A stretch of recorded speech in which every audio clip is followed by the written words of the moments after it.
Bom dia, boa tarde, boa noite, tudo bem com vocês? Espero que esteja, se não tiver vai ficar. Para a glória de Deus. A sociedade moderna tem sido bombardeada de forma avassaladora e contagiante por meio da sexualidade. Os resultados das pesquisas sobre o assunto são extorquiantes. O sexo fora do casamento, o abandono pelo uso natural, conforme o texto de Romanos, capítulo 1, versículo 27, o estupro, a prostituição infantil, a pornografia, a cada dia que passa aumenta a sua incidência na sociedade. O que temos hoje não é somente um comportamento imoral, mas uma perda de critérios morais. E enfrentamos não apenas um colapso moral, mas um colapso de significados. Os valores absolutos não apenas têm deixado de ser observado, mas também têm sido escarnecido, inegavelmente. O pós-modernismo tem uma endêmica aversão pela questão da verdade. Há uma orquestração de forma mortífera contra a família. Essa virtude da instituição tem sido torpedeada com fúria indominável. A família tem sido vigorosamente atacada pela perigosa propaganda sexual. O fundamento da nossa civilização tem sido destruído porque não atentaram para a verdade absoluta da palavra de Deus, não renovaram os antigos limites que Deus Pai fizeram. Provérbios capítulo 22, versículo 28. O inevitável resultado do relativismo desta era é notário na falência dos valores morais, na fraqueza da família e no aumento virtuoso da infidelidade conjugal. A sodomia tem sido incentivada como uma opção sexual legítima. O meio de comunicação faz apologia desta prática sob o aplauso de grande expoente da política nacional. O relacionamento marital, o santo aos olhos de Deus. O sexo é santo. Fora do casamento, o sexo torna-se uma força destrutiva. Mas dentro do casamento, num compromisso de fidelidade e amor. O casamento é um meio estabelecido por Deus para evitar o pecado sexual. Ao mesmo tempo, proporciona o prazer ao ser humano. O casamento não é um meio legítimo para se desfrutar de sexo com pureza, santidade e segurança. A palavra de Deus diz: venerado seja entre todos os matrimônios o leito sem mácula. Porém, aos que se dão à prostituição e aos adultérios, Deus o julgará. Hebreus capítulo 13, versículo 4. Semelhantemente, toda relação sexual fora do casamento é pecado. Deus julgará o impuro e adúlteros, porque o injusto não há de herdar o reino de Deus. 1 Coríntios capítulo 6, versículo 9. A mesma escritura que diz que o sexo antes e fora do casamento é pecado, também diz que o sexo no casamento é uma ordenança, o que é uma proibição para os solteiros e um mandamento para o casado. Não vós preveis um ao outro, senão por consentimento mútuo, por algum tempo, para vós aplicardes o jejum, a oração, e depois juntai vós outra vez, para que Satanás não vós tente pela vossa incontinência. 1 Coríntios capítulo 7, versículo 5. Mais do que um mandamento, o sexo no casamento é também uma bênção. Esse princípio foi estabelecido por Deus na criação, refutando o mito de que o pecado original estava relacionado ao sexo, e que o sexo era fruto proibido. Assim diz as escrituras.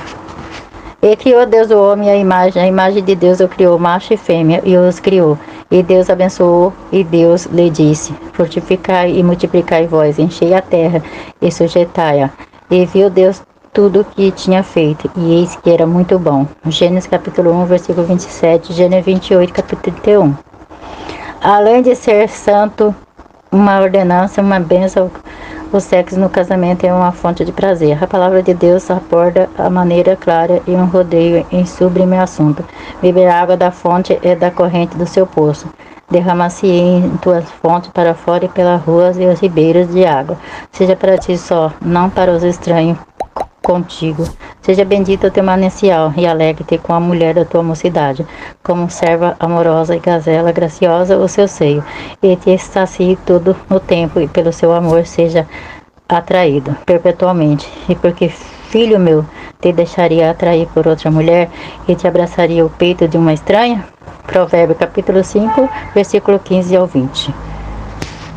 A prática sexual antes do casamento é considerada fornicação, fora do casamento é adultério. Sobre a lei do Antigo Testamento, aquele que se envolvia em relações sexuais pré-maritais era obrigado a se casar. Quando um homem achar uma moça virgem que não for despojada e pegar nela e se deitar com ela e for apanhada, então o homem que se deitou com ela dará ao pai da moça 50 ciclos de prata, por quanto humilhou-lhe e será por mulher, e não a poderá despedir em todos os seus dias.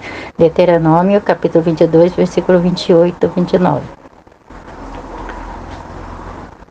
O meio da comunicação, provavelmente a TV, promove o verdadeiro curso de iniciação sexual e prostituição, incentivando prática pecaminosa. O sexo fora dos princípios estabelecidos por Deus. Gera desvio de conduta, vício degradantes, sentimentos de culpa e vergonha, feridas incuráveis e danos irreparáveis.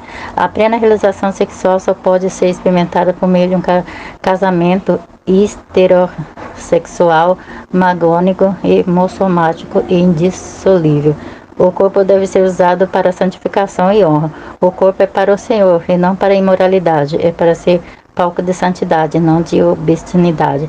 É para ser honrado e não mercadejado ou desonrado pela insulidade inflamada. O gentil usa o seu corpo com a lascívia, desejo impuro, paixão inflamada, porque não conhece o Senhor Deus. São impuros, fornicadoras, adúlteros, promíscuos, porque são vazios e não têm relacionamento com Deus. Para aqueles que não conhecem a Deus, o sexo premarital não é pecaminoso, mas uma prova de amor. Como cristão, não podemos imitar essas pessoas, e muito menos suas práticas, pois essa está escrito, porque esta é a verdade de Deus, e a vossa santificação é vós abstenha da prostituição. 1 Tessalonicenses capítulo 4, versículo 3. Aquele que permanece no pecado da impureza e não o confessa, nem o deixa, não encontrará misericórdia, pois a palavra de Deus diz: não errei, nem os devassa, nem os idólatras, nem os adúlteros, nem efeminados, nem os sodomitas, nem os ladrões, nem os avarentos, nem os bêbados, nem o maldizente, nem o salvador herdarão o reino de Deus. 1 Coríntios capítulo 6, versículo 9 e 10. O apóstolo Paulo é claro ao dizer: porque bem sabeis isso, que nenhum devasso, ou impuro, ou avarento, o qual é idolatra, tem herança no reino de Cristo e de Deus. Ninguém vos engane com palavra vãs, porque por essas coisas vem a ira de Deus sobre os filhos da desobediência. Efésios capítulo 5, versículos 5 e 6. O apóstolo João ainda escreve: mas quanto aos tímidos, aos incrédulos, aos abomináveis, aos homicidas, e aos fornicadores, e os feiticeiros, e os idolatras, e todos os mentirosos, a sua parte será no lago que arde com fogo e enxofre, que é a segunda morte. Apocalipse 21, 8.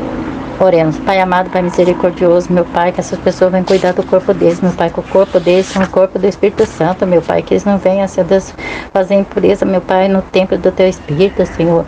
Pai, o templo do Teu Espírito vai estar o Espírito Santo, não a impureza sexual, Senhor Deus, meu Pai.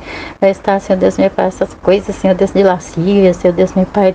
Oh, Pai Todo-Poderoso, meu Pai, esses adultérios, Senhor Deus, meu Pai, que venha cair por terra, meu Pai, esse mal, meu Pai, que essas pessoas venham ter os olhos abertos, os ouvidos abertos, a mente aberta, Senhor, para servir o Senhor em espírito e verdade. Pai, eu que te peço, te agradeço. Em nome de Jesus. Fiquem todos na paz do Senhor Jesus.